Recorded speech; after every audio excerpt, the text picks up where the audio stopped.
भाजी आणायला सांगितलेली तर किती भाज्या घेऊन आले. पालकची भाजी आपण खातो का कधी, तरी पण घेऊन आले.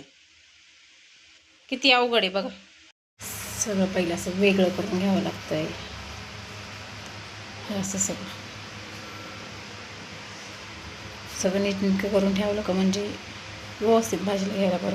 तर मी फ्रीजमध्ये कसं ठेवलंय, जागा नसल्यामुळे असंच ठेवावं लागतं. या शेंगा ठेवल्या तर जागा जास्त लागते. सो आपण दाणे करून ठेवूयात. हे बघू शकता तुम्ही, डब्यामध्ये ठेवून द्यायचे म्हणजे जागा कमी लागते. थोडी घाण निघाली आहे, किती सारा कचरा निघाला आहे.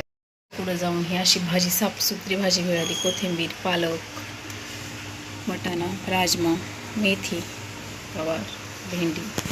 भाजीपाला ठेवते बघा.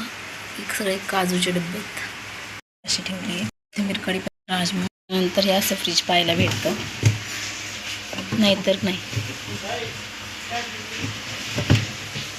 त्यासाठी तेवढं थोडेसे कष्ट घ्यावे लागतात. भाजी साफ केली तर म्हणजे साफसुथरी भाजी मिळते. किती छान वाटते की नाही असं बघायला, एकदम मस्त दिसते की नाही. फ्रीजमध्ये सगळ्या भाज्या असल्यावरती किती छान दिसते फ्रीज बघा बरं.